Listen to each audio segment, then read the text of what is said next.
CAIMS public lecture. My name is Richard Carson, and I'm here just to give a little word about one of our sponsors, ARMS. ARMS is the Atlantic Association for Research in Mathematical Sciences. Some of you may or may not be familiar with what we do.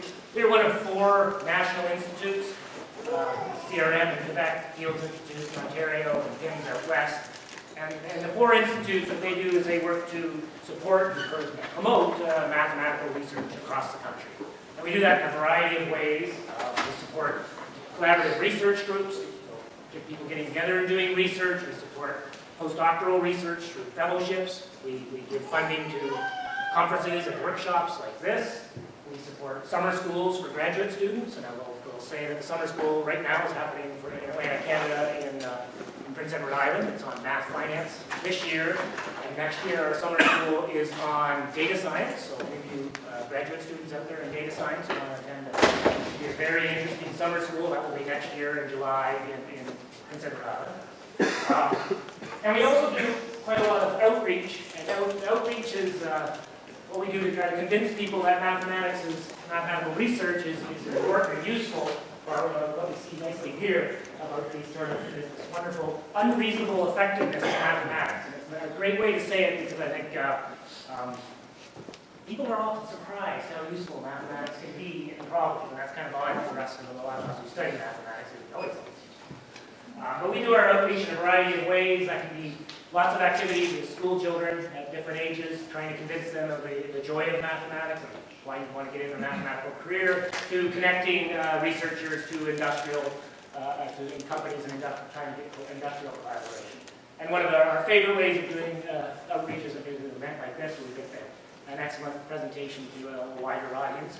So on behalf of ARMS, I want to thank the CAIMS organizers who gives us an opportunity to be involved in the conference in this way, and I'd like to particularly thank Topaz for coming and giving this talk. And with no further ado, I'll turn it over to Theo, who will introduce our speaker.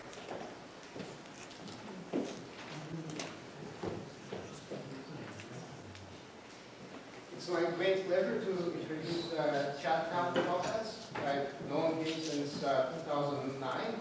First met him at that CAIMS conference, and I was very inspired by the talk that he gave, and it actually changed the direction of my research to a larger degree. So Chad is a very inspiring speaker, and you're all in for a treat today.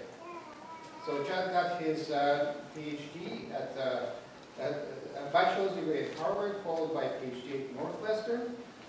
Then he was at Macalester College for a long time, and now he just moved to Williams College. Chad has received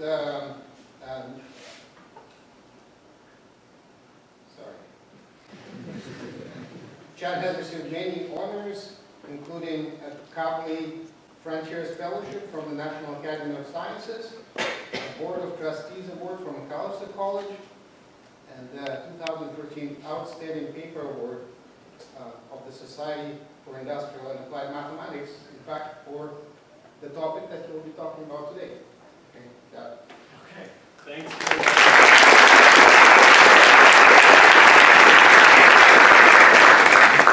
Okay, so thank you, Theo, for that very nice introduction. And from my heart, it's always nice to have a nice introduction, but coming from someone who I really look up to as a mathematician and a human being also. Thank you. So I'm going to say some introductory things, and the first one is about the audience that I have in mind for this talk. So this is the public lecture, which means it's not a technical talk. So for the mathematicians in the room, I'm very glad you're here, and I hope you'll enjoy this. But I'm really aiming this next hour at people who do not spend most of their time doing mathematics, but who are interested enough to show up for a math talk when they could instead be having a pre-dinner cocktail. So thank you for being here. And my goals today are to hopefully educate and inspire you a little bit, possibly to entertain you, and definitely to involve you. So I will do a lot of things during this talk that are meant to be interactive, and I might say things to you or ask you questions, and they're not rhetorical. I actually want you to participate and respond. So just to practice this a little bit, hey everyone. Hey. Thank you. The second thing, this is actually very important for later in this talk. On the count of 3, I need you to tell me your name. Okay? So 1, 2, 3. Good, I got it. Now, normally, at this point in the talk, I'm supposed to say something like, it's a great honor to be asked to give the public lecture, and thank you to the organizers and to CAIMS and ARMS for having me. And that's all true, of course, but I'm going to start by doing something a little less conventional, which is telling you that I'm really nervous about this talk, and it would help me greatly in proceeding if you would give me a thunderous round of applause right now.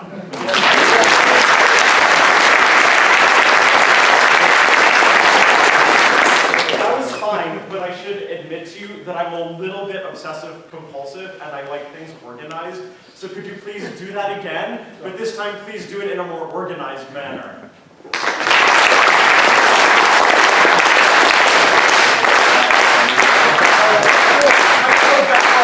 Thank you so much. Okay, now there's one more experiment I want to try, and I think I got everyone's name when you said it. If I call your name, and the name I call is yours, or your name is a close variant of that name, please just put your hand up and keep it up until I tell you we're done.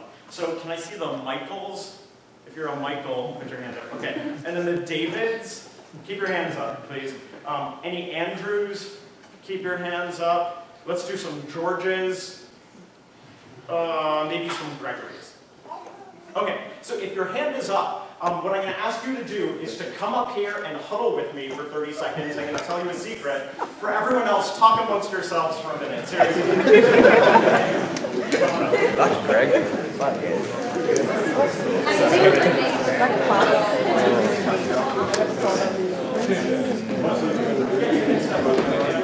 The measured opening is I can't smell your name.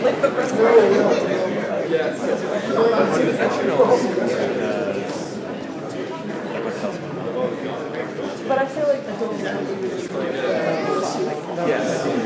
But see, like one day put it up there, right? And all of a sudden, yeah. What? You can see they've been like. Some of them do get slower. I feel like I don't have enough to do. That's not, I don't think a lot of okay. We don't know. So I'm going to let these folks make their way back to their seats. And this is an experiment, so we'll see if this works. But in a moment, what I want to ask you to do is the exact same thing as before. Okay? Just try to clap, and again, please be organized and listen to your neighbors and clap with them. Go ahead.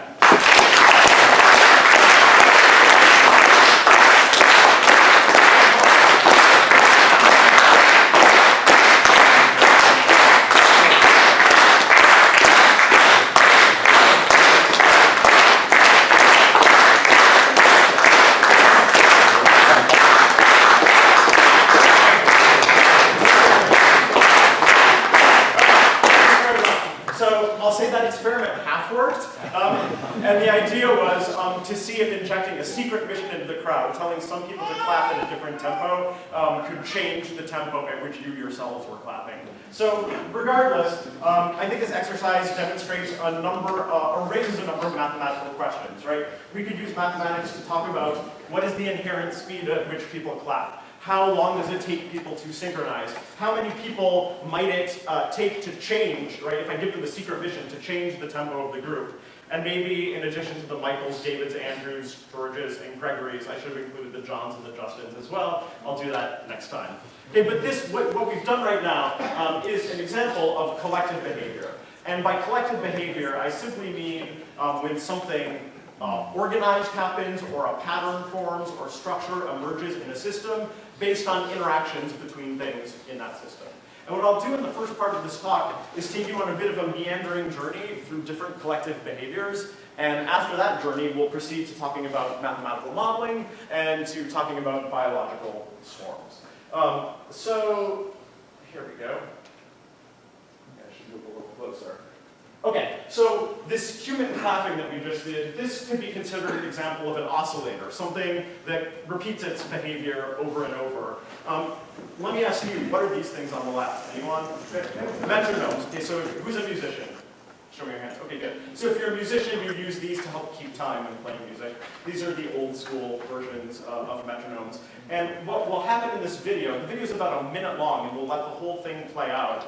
And what's happening here is that the metronomes have all been set to a slightly different tempo.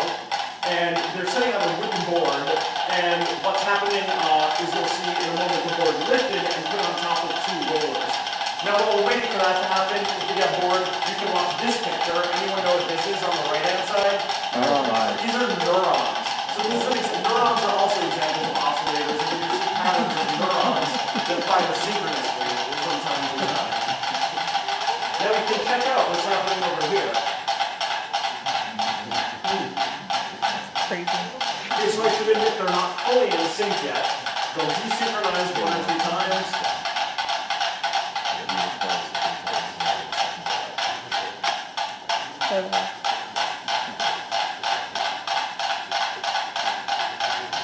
This is the final time they'll synchronize, and from this point forward, they stay in sync for the rest of the experiment.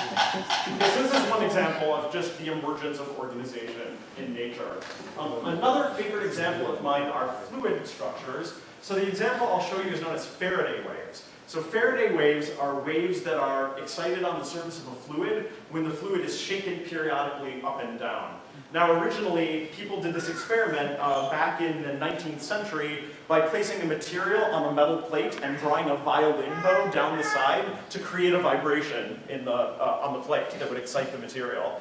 In modern times, for physicists who are doing this experiment, they tend to use a mechanical shaker in a laboratory. But there's another way you can make Faraday waves, which is by using actually a sound vibration from under it, from under the fluid, basically putting it on top of a speaker. So I'll start this video in a moment, and just to warn you, there'll be kind of a loud noise. I mean, it's not going to blow your eardrums out, but it's a bit loud, and you'll see different patterns on the surface of this fluid. And I'll freeze frame it in a couple of places to show you examples. Okay, so you can see, right, there's been the emergence of a sort of target-like pattern on the surface of this fluid, but at different moments in the simulation, depending on slight variations in the sound, you get different things, and the one I really like in about 16 seconds. So if you look, you can actually start to see the emergence of a square pattern of dots in the center of the fluid here. And nature is full of examples where fluid produces emergent structures. Okay, here's a little bit of media entertainment. I think we need a little more volume here.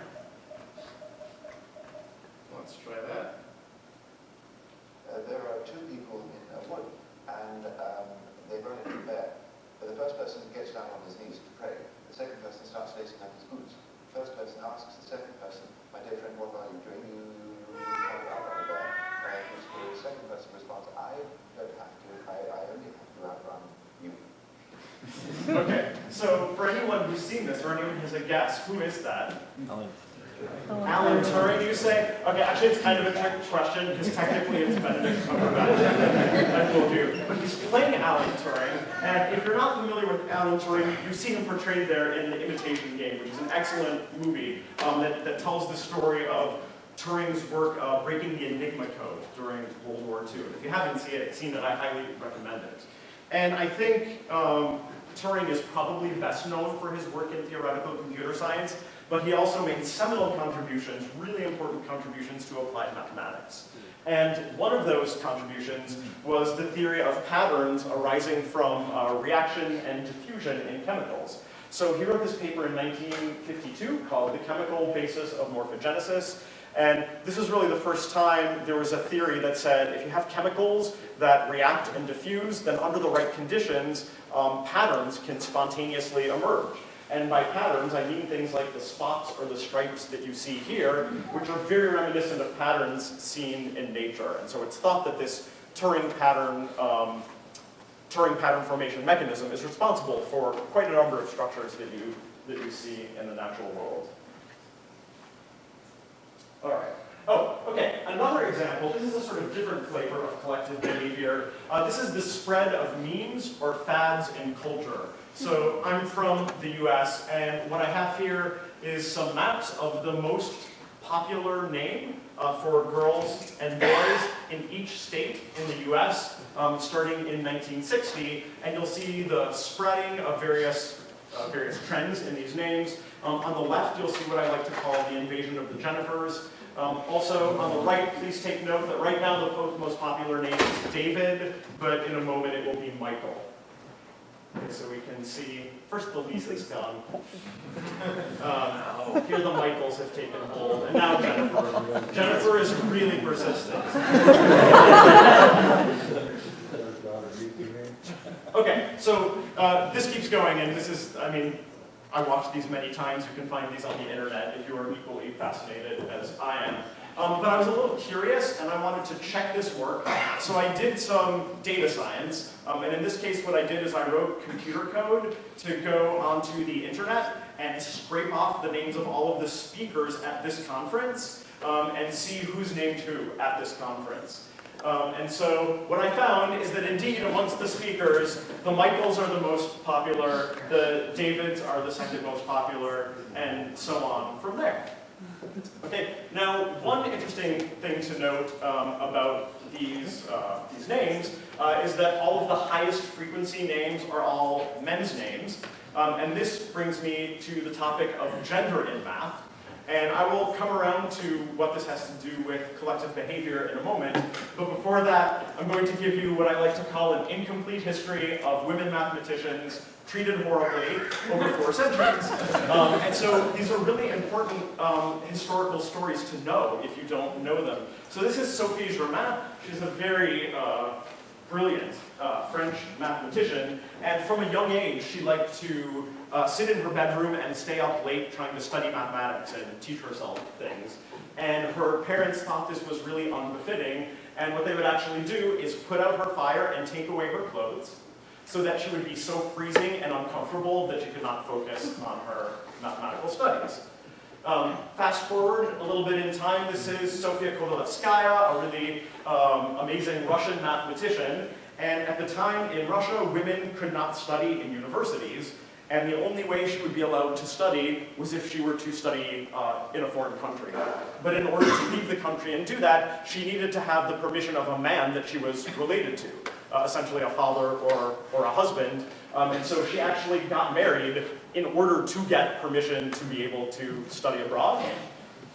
Fast forward a bit more, Fast forward a bit more, and we're going to get to this now.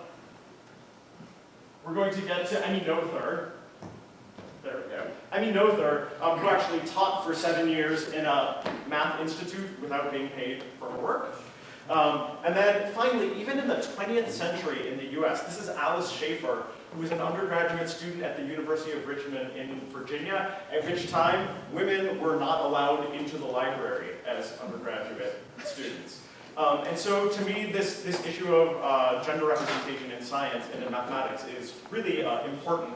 We need everyone to have access to the field for the field to be the best it can be. And so I've done a little bit of work looking at editorial boards of mathematics journals. So if you're one of the members of the public here who's not a mathematician, most mathematics research gets published in journals. The people who are editors of those journals play a pivotal role in deciding what research gets published.